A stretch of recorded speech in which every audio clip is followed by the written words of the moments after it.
Time is a thief, but it does not steal from us all at once. It takes tiny pieces, things you don't notice until they are gone.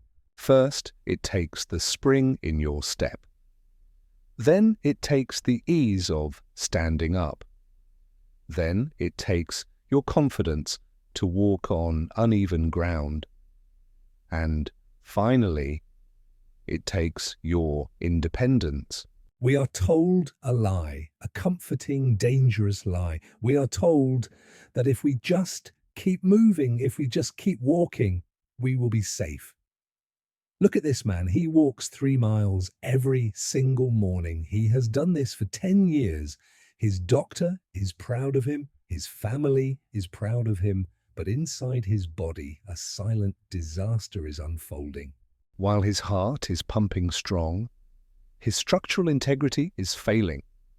Walking is a low-force activity. It requires endurance, but it demands almost no power. And because it demands no power, his body is making a ruthless economic decision.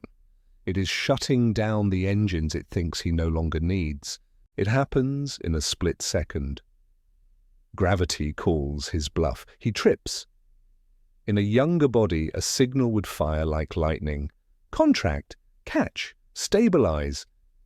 But in Arthur's body, the signal hits a dead end. The muscles that are supposed to catch him, the fast twitch fibers, are gone. They atrophied years ago because walking never asked them to stay. This is the paradox of the modern senior. We have the most active generation in history, yet we are seeing an epidemic of frailty.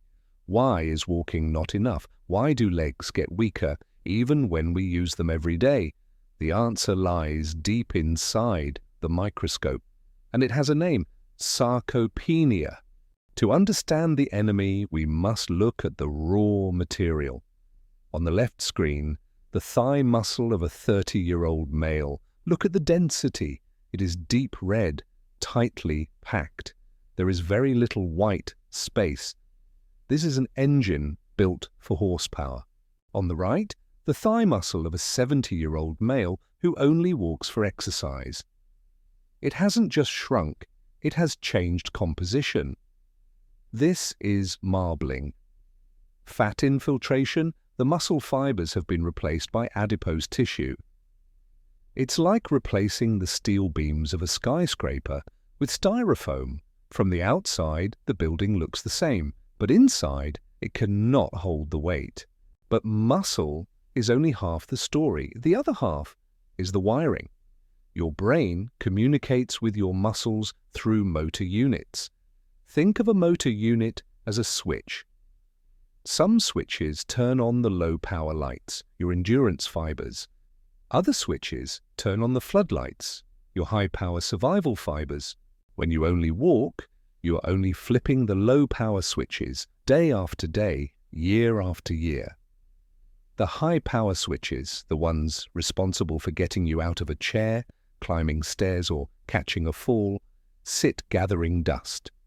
Eventually, the body follows a brutal rule: use it or lose it.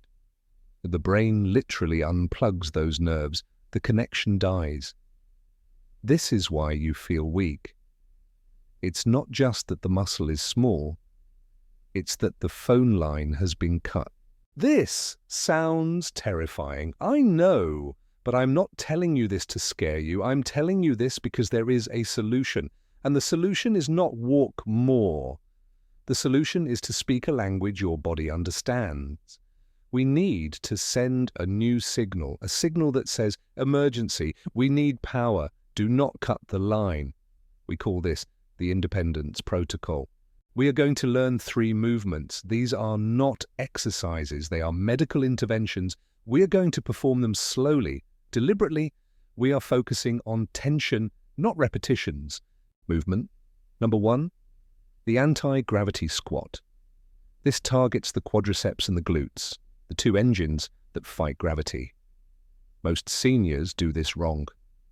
They bend their knees first. Visual.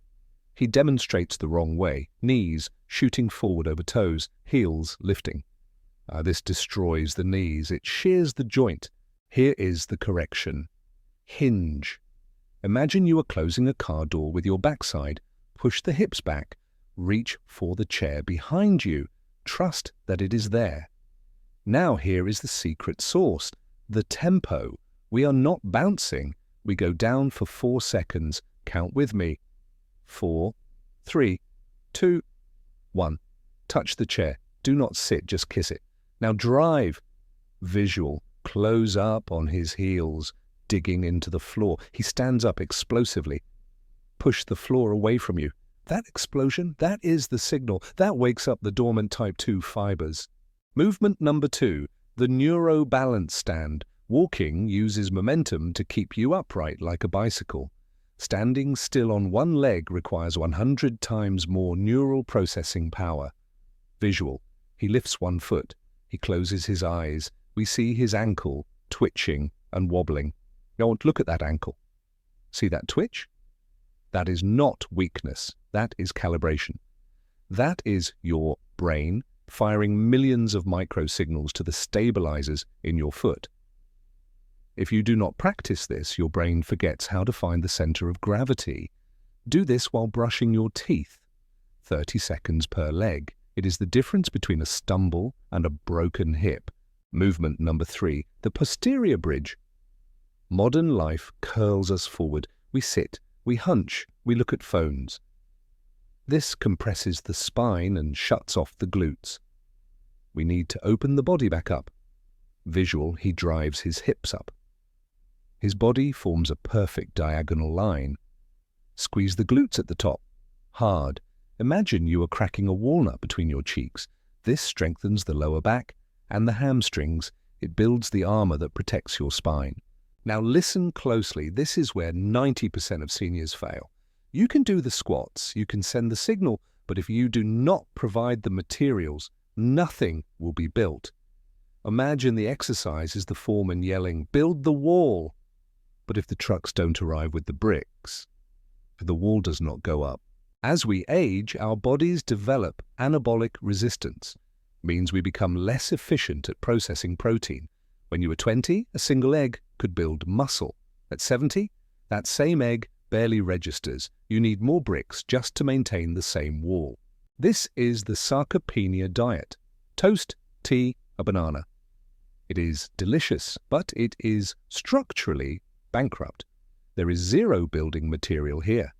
Visual, the toast is swiped away, replaced by a bowl of Greek yogurt, 2 boiled eggs, and a handful of walnuts. Narrator, we need to hit a threshold. 30 grams of protein per meal. That is the magic number to trigger muscle repair in an older body. Don't just eat to be full, eat to build. So, do you have to stop walking? Absolutely not. Walking is for the soul. It is for the heart. It is for the fresh air. But walking is not training. From today, I want you to adopt a new schedule. Monday, Wednesday, Friday. We train, we squat, we bridge, we struggle against gravity. Tuesday, Thursday, Saturday, we walk, we enjoy the movement. It has been 90 days since Arthur started the protocol. Look at him now. Visual. Arthur is walking up a steep hill in the park. He is not breathless. His legs look solid. He plants his feet with authority. He is not just moving, he is propelling. He stops at a bench, not to collapse, but to tie his shoe. Visual, he stands up from the squat position without using his hands. Smooth, powerful. He has reclaimed his chassis. He has rewired the connection. There is a myth that we become frail because we get old. The truth is, we get old because we allow ourselves to become frail. Your body is waiting for you. It is forgiving. It is ready to adapt. But you must send the signal. Do not go gently into that good night. Stand up, push back, and build your fortress. If you are ready to start, I have created a guided video of these 3 exercises that you can follow along with in real time. Click right here, and remember, you are stronger than you think.